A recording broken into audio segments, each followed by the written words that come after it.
one place you use your anchor tag the most is, sorry, when you use your text decoration the most is during your anchor tag. Oh, Jesus. It's during your anchor tag, right? Now, why? Because naturally your anchor tag is always going to have this underline. So you do not always want this underline. You probably want what?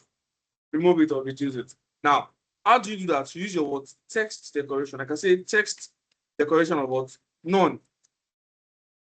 Automatically, it is going to be removed. So as you can see, there is no underline again. I can click on it and automatically, if the link is correct, take it to what Google. Now that's one thing about what your text decoration. So, do you understand?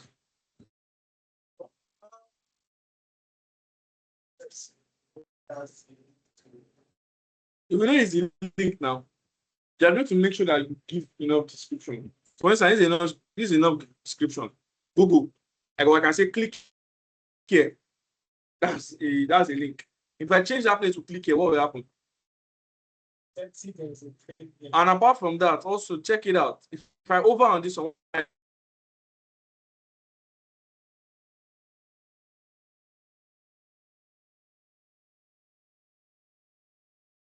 so if you look at it, what will you think?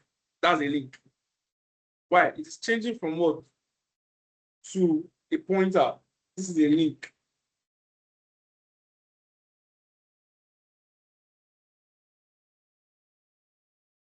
Or you can change the color, blue color. All right, so now that's that about your text decoration.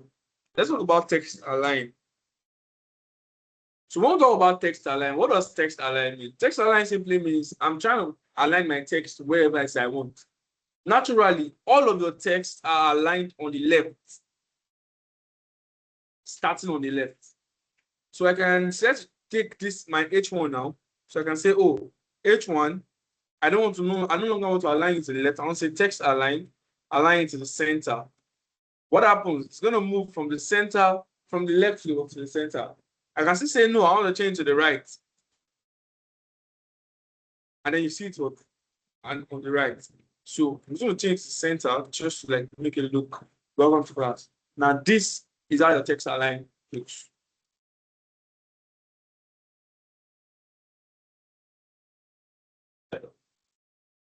In no circumstances or in no words should you use float. Float is I know you've probably studied CSS, some of the things, you've probably done a lot of little things and all. But float is outdated already. With with flex and grid, you will easily do what float is going to destroy your code on. Like float will make it look like it's working, but then when you're not trying to work on what's the name, trying to like do a lot of responsiveness and all of those things, you now find out that float is going to give you a lot of talk time. So the best thing to use is not float. You should not use float at all.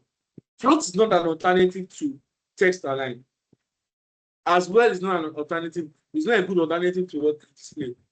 Don't worry, we'll get an experience. Always use what? Text align for something like this. Float, I don't think it's nice for you to use float. So what am I saying? I can come here, I can say, oh, what's the name again? Is it float? Float, right? Right. I cannot remember the last time I used float because I cannot use float again. It's just so it's not really going to give you what you need. I don't think it's right for you to use float again. All right, so now that's it. So what's the next thing now? The next is going to be your height, width. Then in our next class, we'll talk about padding and margin, which is going to be box model. So let's talk about height and width. For height and width, I'm going to use an image.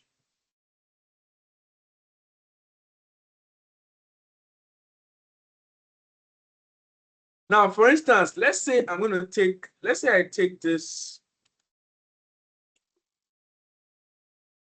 Let's use this image, copy image address. Then I go straight to my HTML and I add these images.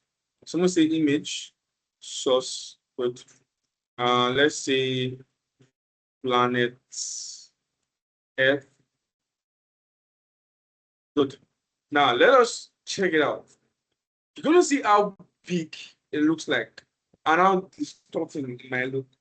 Now, one thing that you can do is that you can control how big a particular image is with what? The height and the width.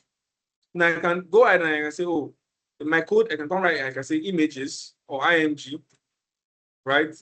The width, I can say, oh, which should be like, oh, let's give it 100 pixels.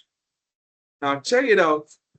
See how small it is now, right? So if let me change to 300 pixels, it's a little bit bigger now. And that's the width of something. Similarly, I can reduce the height of that same element. I can say, oh, height of 100 pixels. And I'm going to see how compressed. So let me just increase. Let me give 300 pixels. So look at it. Sorry? Yeah, you can use RAM. You understand? So 300 pixels. I can say 20 RAM. 20 times 16. I don't know. That's a big 320, are we? So let's check it. 20 times 16, 320 exactly. So now that if we say let us remove that 19 times 16 should be like how many? How much like 304. So yeah, okay, let's use 19 rem. 19 rem. 19 rem. So if you check it out, it's going to like be a little bit increased because 304. We're using 300 before. It's a little bit increased. Now that's that about your height and width. So now your height and width is not limited to what's the name? Your pages. So your images.